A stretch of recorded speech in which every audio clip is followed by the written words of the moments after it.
Okay, we're with Dr. Jerry Thacker, Superintendent 2006 to 2000 and present. Okay, Dr. Thacker, I wanted you to go back to your time as a teacher. And I go back and from the first time I met Coach Chris Giesman back in the 70s, and subsequently looked at some of the amazing things that he kind of built, and you had a chance to work side by side with him in the same corporate infrastructure, if you will. Let's just talk about teacher to teacher and how his persona was as a teacher. Well, there's no question that as a teacher, he was a teacher of young men on the football field as well as the classroom. And so he exemplified excellence in everything that he did. It's difficult to be excellent in just one area. And so Coach Giesman had a great persona, a great passion for what he was doing. He wanted high achievement. He was a great role model for others. Collaborative. He's always willing to share ideas and give suggestions and encouragement. One thing that goes back a long way is when Chris and Dr. Spiker initially became teammates back in the 70s, that the story has it, and each one of those stories are different from each mouthpiece, but the bottom line was that Chris knew he had to be successful immediately. Dr. Spiker made sure of that you need to be successful, and he went out and did it. But together they created this thing called the Penn Way. You were part of that as a teacher, and now the Penn Way is taken on a whole nother level since you become the superintendent of the school. So in the early stages of the Penn Way, when you were an teacher, what was the Penn Way to you as a teacher?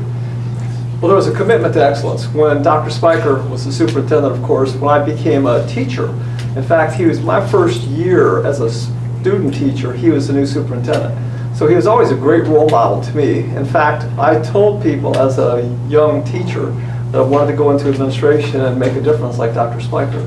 And so he had a tremendous impact on me and gave me many, many opportunities as a teacher, as I became a teacher leader in an individual guided education program, and as I had opportunities working in many curriculum areas, lots of different subject areas, evaluation programs, as well as student achievement kinds of programs. So he was a tremendous role model. And then I look out there at Chris Giesman, and I saw that he took a program that was 5-5 made it 5-5 the first year, coming off a 3-27 record the previous 3 years. And I knew that here was somebody special.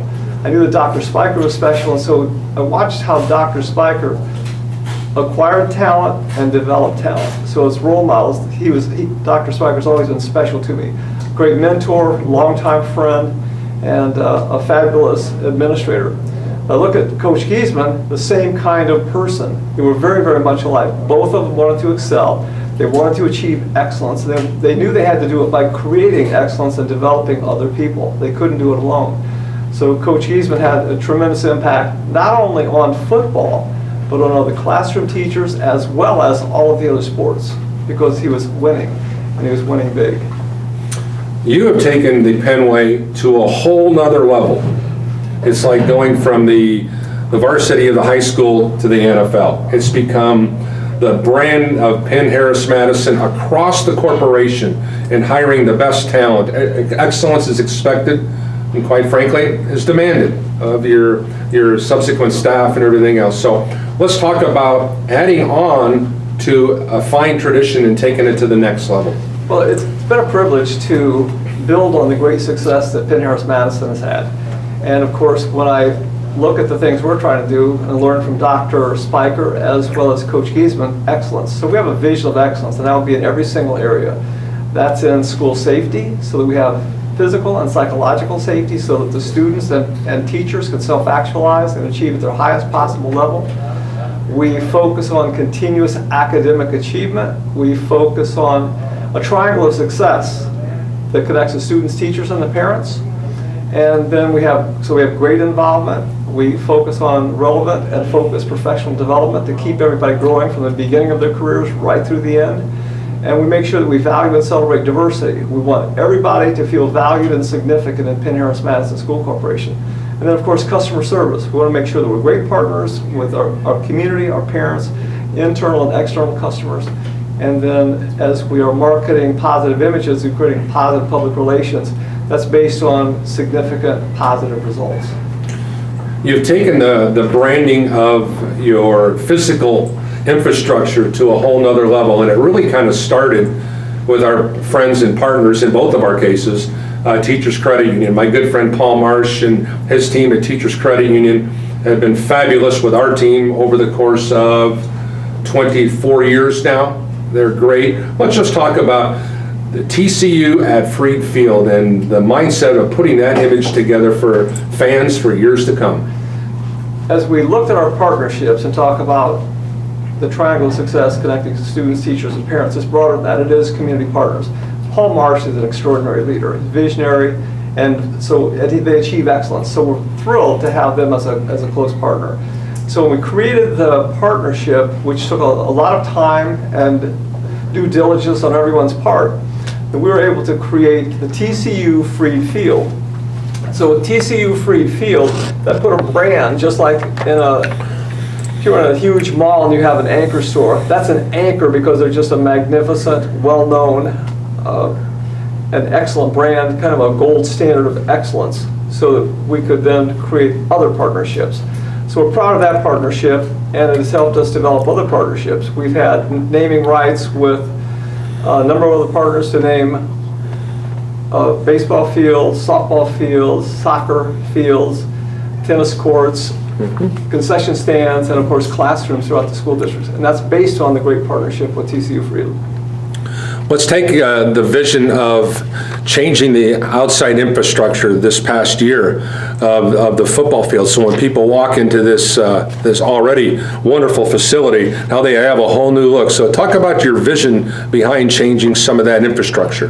When I talk about marketing positive images, we know that when people come to visit Penn Harris Madison School Corporation, they're going to see a quality product on the field. If they're going to go to a music program, that's going to be quality. But we talked specifically about the football field.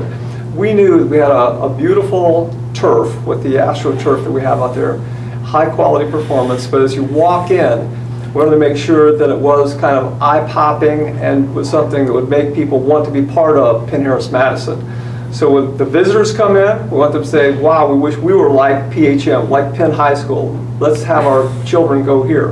And then we have our own taxpayers coming in, the parents and community members. We want them to walk in with pride, that Penn pride.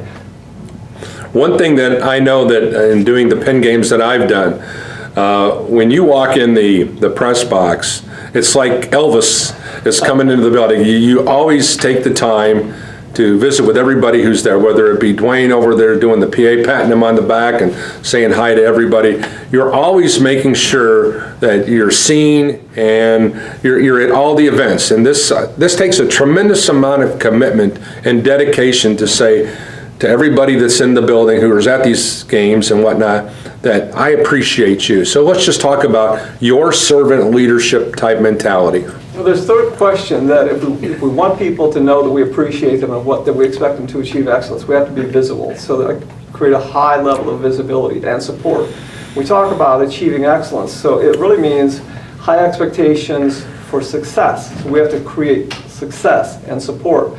And it's always fun to just interact with all these great people. When you walk in the press box, there's so much talent. When I walk through the stands and talk to parents and community members, lots of talented, dedicated people.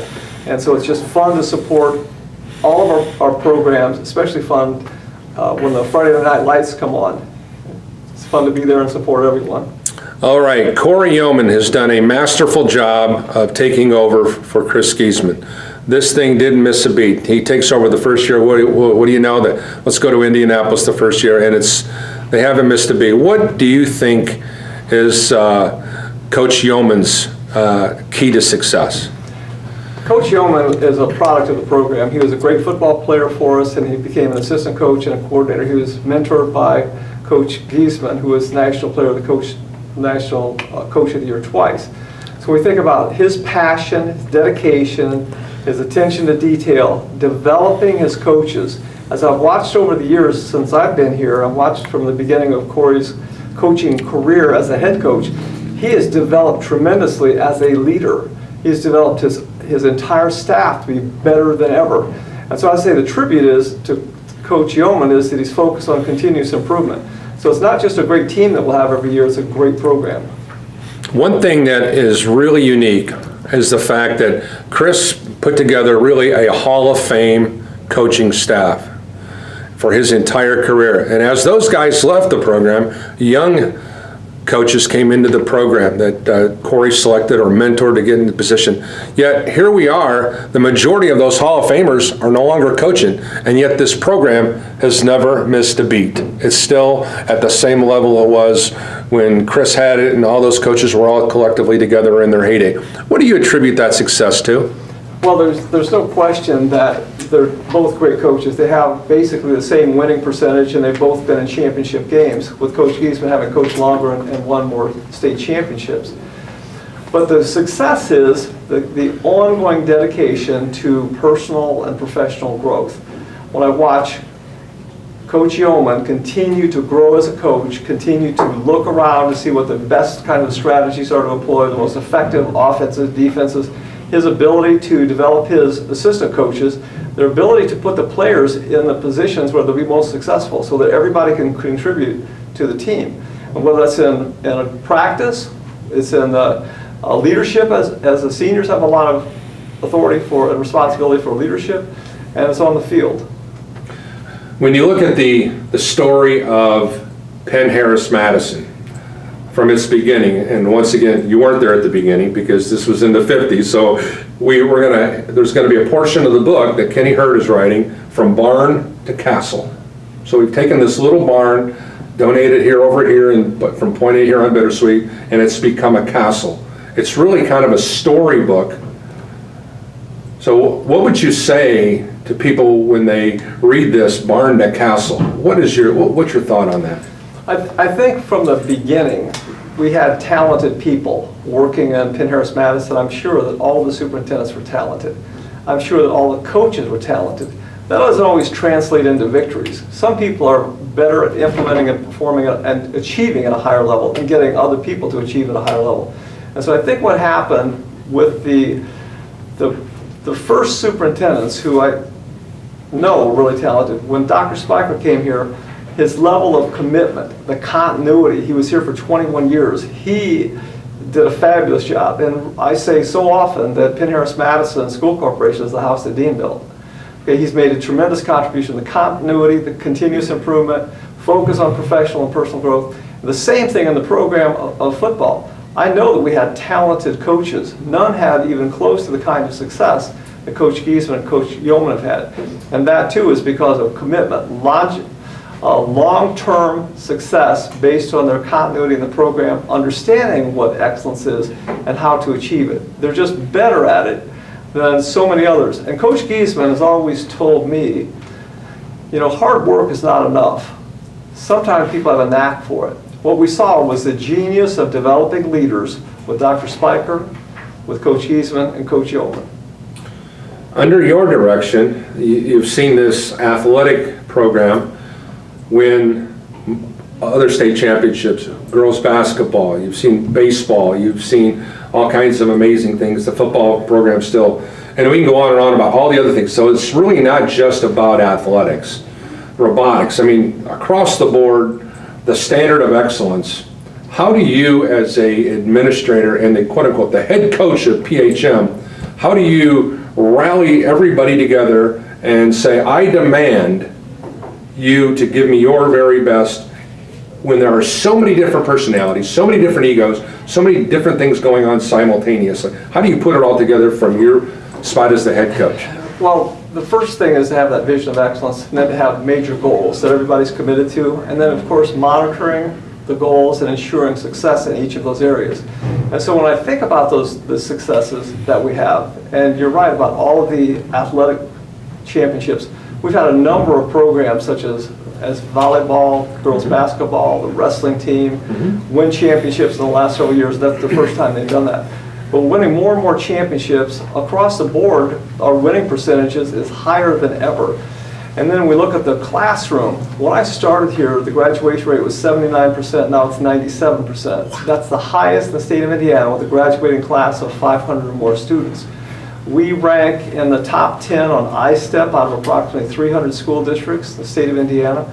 We currently rank third in the state of Indiana on 4-star awards, which would be high achieving schools. We have 9, which is out of about 300 school districts. We also have 100% of our teachers who are rated as effective or highly effective, with 94% being highly effective. We've had 1 teacher of the year out of 60,000 teachers in 2011. We've had 6 teacher finalists, and before I got here, actually, there had never, as great as we were, we never had any teacher finalists. So we've built on all of the professional development, developed those people. In 2015, we had the Indiana High School Principal of the Year. 2016, the Indiana Middle School Principal of the Year. 2012, the Indiana Business Official of the Year. We had the Indiana Support Professional of the Year for facilities. We just had the Food Service Director named the Indiana Director of the Year. And so every single area, we try to achieve excellence. So it's excellence across the board, and we're relentless with helping people achieve that. All right, final thought, and we'll bring this one back to football. Does Dr. Jerry Thacker have a favorite Penn football moment? And secondly, do you have a funny football moment? Whether it was spending time with your coaches, parents, or student athletes, share your favorite couple memories. One funny, maybe one serious. Okay, actually one of my favorite football moments would have to be on Thursday nights, before we have a game. Coach Yeoman always has a guest speaker, and he always has me serve as the first speaker of the year. And so one of my favorite moments is truly when he gathers 100 of his football players, and they come in and he's talking to them. They're all down on one knee, holding their helmets, very attentive, just like being in a movie. And Coach Yeoman saying all these great things, and I have a chance to talk to them about excellence and winning and such. And every student athlete's eyes are focused on me, which is one of the reasons they win. And it is so much fun to talk to those student athletes. And then afterwards, Coach Yeoman talks to them, and he's so inspirational. I'm saying, put me in, Coach. I want to play. So that's one of my favorite moments of the football program, even though it's not during a football game. Funny moment? I think one of the funniest moments was when one of the funniest moments really had to be when we were playing Ben Davis. Ben Davis is always a great team, one of the top teams in the state and the country, always well coached. And we're playing at Penn. And I'm in the press box, and we're watching, and we're in a really tight game. And when the running back was inside the 5-yard line with nobody around him, and he just dropped the ball. And it was like, God loves Penn. Everybody burst into laughter. It's like, it was an amazing thing that you would just never expect to happen. And so, of course, we went on to win the game. Awesome. Is that okay to use a reference of God loves Penn? That's awesome. That is awesome.